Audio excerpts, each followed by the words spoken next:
queria compartilhar com vocês, entrando agora, eh, só fazer um breve e também uma vontade muito grande de lá no céu conhecer a todos, porque é tão gostoso quando a gente conversa, eu acho que deve acontecer muito com vocês, não? Conhecer as pessoas mas não ter nunca de estar com elas, né? Mas lá no céu a gente vai estar. Algumas pessoas daqui a gente conhece, então um abraço a todos, um bom dia a todos, boa madrugada a todos. E para começar, eu gostaria de pedir a permissão de vocês, no sentido assim, primeiro que eu vou falar é para mim. Eu queria combinar com vocês para a gente entender, se enquadrar nesse tópico, nessa nossa palestra. Porque o Espírito Santo, ele fala a cada um de nós, mas nós precisamos autorizar ele a entrar na nossa vida. Nós precisamos outorgar ela a realmente fazer parte de uma transformação diária na nossa vida. E aquilo que eu falar que for pesado, não for para mim, não seja, não cabe um pedacinho da sua vida, coloca numa caixinha, deixa do lado, né? Mas coloque a gente como nesse momento para estar falando. Então, eu vou abrir aqui o material, o PowerPoint, como a minha irmã aqui me explicou, abrir aqui a apresentação, e aí nós temos aqui, eu vou esconder o rostinho de vocês, lindos, aqui com quem está com a tela aberta, a gente vai fazer uma contextualização, certo? A primeira etapa, a gente vai estar falando sobre alguns acontecimentos dentro da nossa época, que provavelmente alguém já passou, já viu, ou alguma tecnologia que nós estamos desenvolvendo, estamos inventando. E depois, a segunda etapa, a mensagem em si, que é uma mensagem que vai falar aos nossos corações no aspecto de comprometimento. E a terceira etapa, nós precisamos ter a experiência, não a minha experiência, mas a nossa experiência. Nesse dia de hoje, nós precisamos criar uma experiência real com Deus, uma experiência para que faça sentido o que a gente vai estudar na palavra e a gente colocar no coração realmente a vontade de fazer efeito isso. Então, essas três etapas vão discutir aqui nesse momento. Bem, nós temos hoje no Brasil, ligando aí de São Paulo ao Mato Grosso, já uma locomotiva de 120 vagões. Cada vagão desse, ele tem a capacidade de transportar 11 toneladas e meio de carga, soja, milho, carga, container. Então, nós temos muita tecnologia hoje, e olha que lindo que a gente consegue construir e fazer um trem. Ele dá 2 quilômetros de extensão, e ele já está em operação no Brasil. E o Brasil ele está muito, muito forte nessa linha. E aí, nós temos aqui alguns detalhes com relação ao trem de carga, principalmente. Na roda dele, para que ele saia da inércia, para que ele vá do momento parado para a primeira ação, a locomotiva principal que puxa esses vagões todos, eles têm esse componente que é uma areia, mas não é aquela areia que a gente faz construção, como eu estou fazendo a construção aqui na casa do meu sogro, que é a areia barrada, ou areia do rio. Ela não pode ter argila, ela não pode ter nada, ou seja, ela é uma areia dura, muito dura, e ela é uma areia especial para que ela tenha maior atrito. E tendo esse atrito na roda, o aço com aço, né, do trilho, ele vai se movimentando e aí faz com que o trilho, que a roda não saia faísca, não deslize, não escorregue, tanto o trilho seco como úmido, né? Como essa imagem de cima aqui, que quando não tem areia, ele começa a patinar e faz até valas, ele fica até côncavo, o trilho do trem, saindo tanta faísca. Então, você vê que interessante, né? Uma areia no trilho faz com que a locomotiva tenha mais atrito e, com isso, ela consegue vencer a inércia e se movimentar. E aí, o próximo slide, nós estamos falando aqui sobre uma tecnologia criada por Santos Dumont, um brasileiro, que quem for ali em Petrópolis pode contemplar ali na casa que ele morou, algumas tecnologias, como o relógio de pulso, né? E outras coisas, e assim como um avião. E dentro aqui desse avião, o Airbus 320, ele é apenas um corredor, ele tem a capacidade de 100 a 200 pessoas. Originalmente ele chega a 210 pessoas, mas algumas companhias eles mudam as configuração de banco para ficar um pouco mais confortável, e ele é utilizado em rotas pequenas ou médias, né, com até 5 horas de duração. E olha só que interessante, essa aeronave em específico, ela pousa aproximadamente a 350, 380 quilômetros por hora, ela pousa, certo? Ela chega a uma velocidade de 900, 890 quilômetros por hora na sua linha horizontal, mas no pouso ele tem mais ou menos 350 quilômetros por hora. E o interessante, o que acontece, ele, no pneu, quando ele encosta na pista, ele sai essa fumaça, porque o pneu está parado.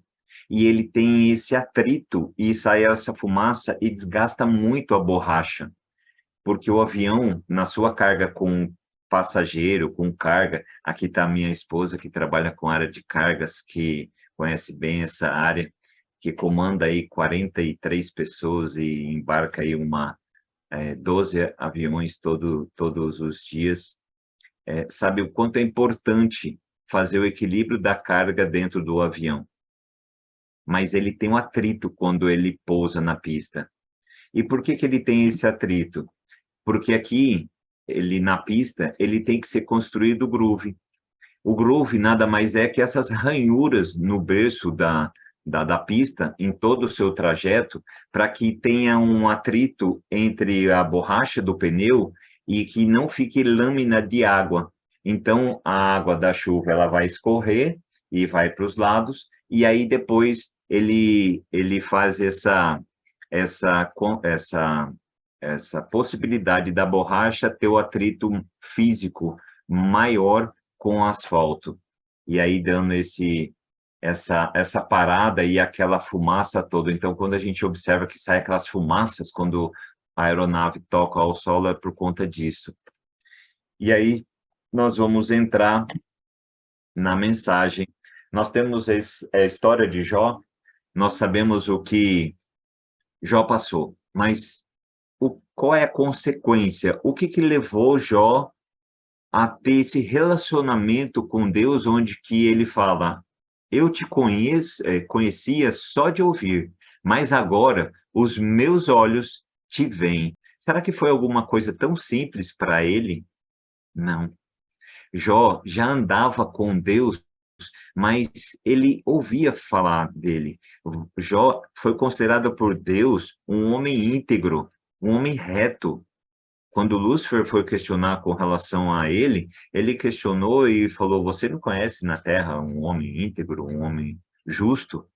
Ou seja, Jó já tinha uma característica de relacionamento com Deus, onde que esse relacionamento de integridade, de aproximação, dava para Deus uma tranquilidade de falar que ele tinha na Terra um homem, o amava, o respeitava, e era um homem bom para sua família. Orava pelos seus filhos na madrugada. E na consequência do que nós vimos que teve na vida de Jó, nós vemos que ele realmente ele, ele foi provado, passou por dificuldades, passou por atritos, mas ele manteve a fé. Ele manteve o relacionamento com Deus, onde que muitas vezes nós acabamos pensando em parar, pensando em desistir, ou o porquê disso, o porquê que acontece tantas coisas. Mas essa guerra não é nossa, meus queridos. Essa guerra não é daqui. Essa guerra não é desse planeta. Essa guerra tem um nome, mas também ela já está vencida. Mas também ela já está ganha. E nós precisamos entender que nós, a qualquer momento, podemos ser tocados pelo Espírito Santo e ser transformados grandemente. Assim como sucedeu como esse conhecido pregador da palavra. Mas antes, Saulo, ele perseguia, ele autorizava, segurava até a capa de Estevão enquanto ele estava sendo apedrejado até a morte.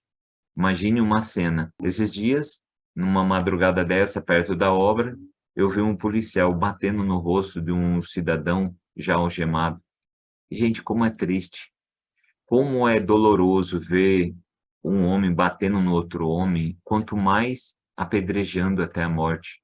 E Estevão procurava veementemente, na sua razão, no seu conhecimento, Saulo procurava isso, eliminar o problema que tinha, que eram os cristãos da época.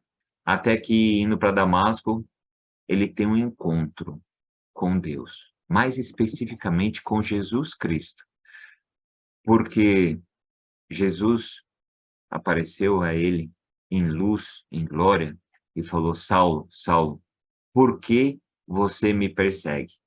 O que está acontecendo, Saulo? E aí, Saulo pôde contemplar, pôde ver que ele estava errado, porque aquilo que ele queria olhar, os seus olhos já não enxergavam. Os olhos deles ficaram como escama, fechados. E aí ele não pôde ver, mas ele pôde aprender. E quando o Espírito Santo foi tocado pela intercessão de um dos apóstolos, nós podemos ver que o Espírito Santo pode entrar no nosso coração. Se Paulo foi o que foi, mudou da maneira que mudou, pregou o evangelho, andou, anunciou, nós também podemos. Nós também podemos ser agraciados por uma bênção que o Espírito Santo entre no nosso coração. E agora nós temos aqui um pregador.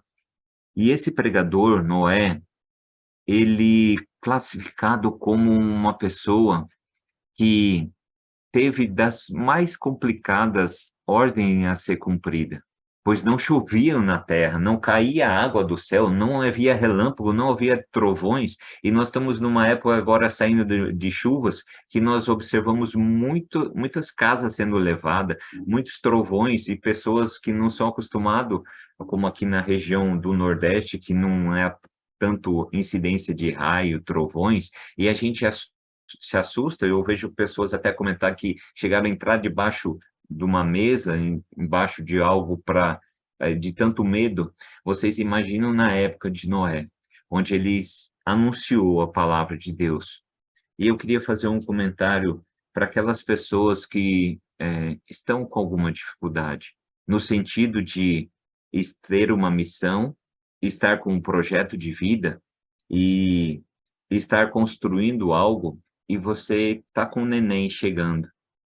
Noé, ele teve o seu primeiro filho aí, construindo a arca. Ele teve os seus filhos aí. Jesus colocou para ele uma ordem e ele cumpriu. Mas só que ele cumpriu a ordem dentro da sua família e mostrando para a sua família. E olha só, Matusalém, que viveu aí 969 anos, né?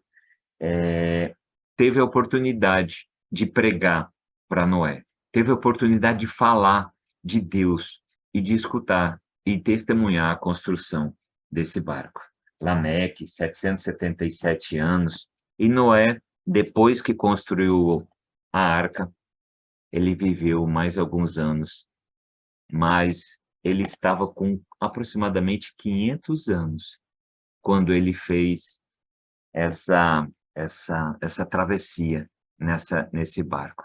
Ou seja, então, com 480 anos, imagine você, 480 anos, receber uma missão para construir uma arca, e aí, com seus 600 anos aí de idade, poder entrar na arca e o anjo fechar e ele andar e ver a terra. Ou seja, tudo aquilo que ele deu, tudo aquilo que ele colocou na obra, o terreno que ele vendeu, o carro, a casa, tudo aquilo que ele abriu mão para colocar na arca, depois, quando a arca pousou, ele e os seus filhos eram donos de toda a terra, porque só tinha eles vivendo. Ou seja, de um momento pobre a um momento que ele tinha toda a terra para colher, plantar e trabalhar. E aí nós temos aquilo que nós precisamos para a nossa vida: andar com Jesus. O andar com Jesus para melhorar o nosso caráter, para contemplar a Deus constantemente e adequar o nosso caráter. E lá em João 14:6 disse-lhe Jesus: Eu sou o caminho e a verdade e a vida, ninguém vem ao Pai senão por mim. Ou seja, meus irmãos, meus queridos amados, ou você que não pertence a uma religião, ou você que está em busca de uma resposta, ou a mim mesmo, que muitas vezes está buscando uma resposta: por que isso, meu Deus? Por que aquilo? As coisas que acontecem na vida, como a areia jogada no trilho do trem, é para nos fortificar, é para deixar a gente cada vez mais forte. Não que precisamos ser fortes, mas que Deus precisa que a gente vá e pregue, testemunhe, ande com Ele. E para isso, Ele está aperfeiçoando o nosso caráter. Porque quando a gente chora, quando a gente luta, quando a gente está triste, quando a gente pergunta: por que, Senhor? Por que acontecendo isso? Mais isso? E antes que você saia daquela cena, daquela situação, outra coisa aparece. E muitas vezes a gente se pergunta: por que, meu Deus? Por que eu peguei uma chikungunya e fiquei 3 meses ruim? Por que que eu peguei uma chikungunya e fiquei 25 dias praticamente sem pisar no chão? Mas hoje, graças a essa chikungunya, eu estou aqui em Itapipoca, construindo a casa, realizando o sonho do meu sogro e da minha sogra. Porque se eu estivesse trabalhando com a minha empresa a todo vapor, eu não estaria aqui. Eu não estaria aqui em Itapipoca conhecendo pessoas, fazendo algo a mais, parando as coisas seculares que eu estava fazendo. Ou seja, muitas das vezes a gente precisa ter uma experiência com Deus. E aqui, meus queridos, nós vamos nós vamos entrar nessa experiência, sabe? Eu não sei como, eu não sei de que maneira nós vamos fazer essa experiência para que faça sentido a vida de Noé na minha vida. Eu não sei como que nesses 10 minutos, 12 minutos, nós vamos poder ter uma experiência real com Deus para realmente fazer sentido a vida de Saulo, que passou a ser Paulo. Como que a gente poderia, a não ser abrindo o nosso coração, a não ser deixando Deus abrir, entrar no nosso coração e realmente transformar a gente. E existe uma situação que é a contemplação. No livro Mente e Caráter, deixa eu pegar aqui minha anotação aqui no telefone, por gentileza. Mente, Caráter e Personalidade, na página 331. Ele diz assim, ó: o espírito gradualmente se adapta aos assuntos com os quais lhe é permitido ocupar-se, identificar-se com aquilo que está acostumado a amar e reverenciar. Ou seja, aquilo que a gente contempla, aquilo que a gente vê, aquilo que a gente fica observando, vai fazendo parte da minha vida. Enquanto mais eu contemplo a Jesus Cristo na sua palavra, na palavra santa de Deus, mais eu vou ser transformado. Então, aquilo que de mais precioso que nós temos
Ou seja, a tragédia poderia ser maior. Mas graças a Deus não foi. Eu perdi pessoas ali muito queridas. E eu deixo uma observação. Não faça compromisso que você não possa cumprir. Não fale por um funcionário teu que você tem certeza que ele vai estar bem no outro dia. Porque naquele dia estava uma pessoa que eu tinha prometido a ela, do meu orgulho, na minha vaidade, que ela, depois de 3 meses, estaria trabalhando, operando uma central de monitoramento no prédio da sede. E era justamente essa pessoa que estava trabalhando lá. E a minha esposa sabe o quanto isso dói, o quanto isso machuca a gente. De a gente fazer planos, sabe? E achar que vai dar tudo certo, mas como a palavra de Deus diz, a gente faz planos, mas a gente nem sabe que vai ser pedida a nossa alma, o nosso espírito ainda hoje. Como que eu vou fazer planos? Como que eu vou falar para pessoas? É ao contrário, gente. Nós devemos anunciar a palavra de Deus e falar que Jesus vai transformar as nossas vidas. E Jesus vai colocar em nossas vidas as transformações.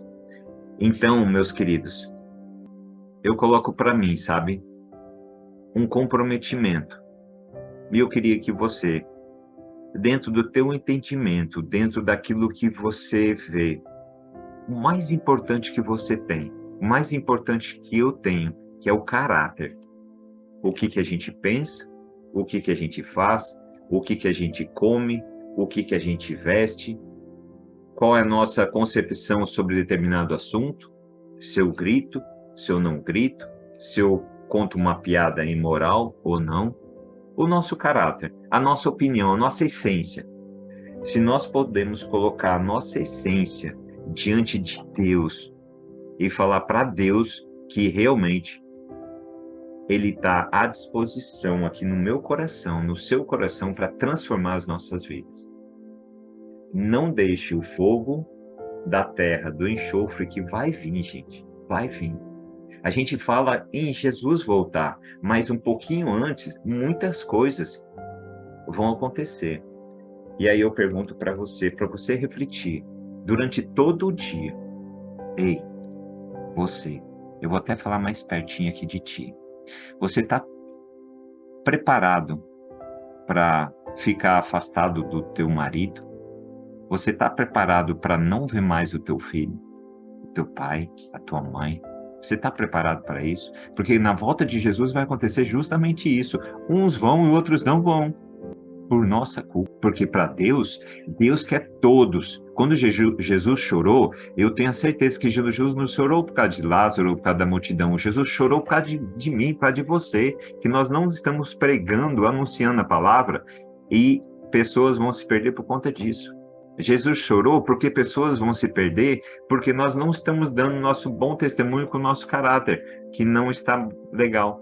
Então eu faço esse pedido, essa súplica para mim, para que eu medite mais e contemple mais a Jesus. Vamos orar? Vamos conversar com Deus?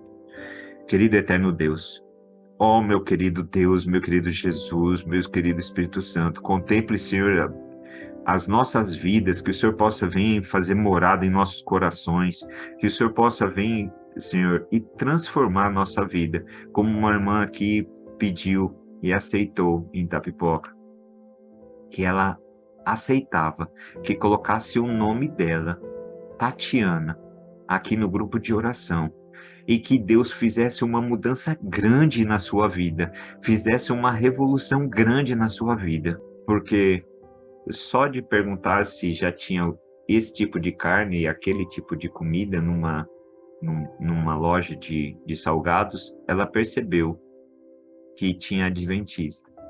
Mas mais que isso, ela percebeu que ela conhecia o que era certo e o que era errado.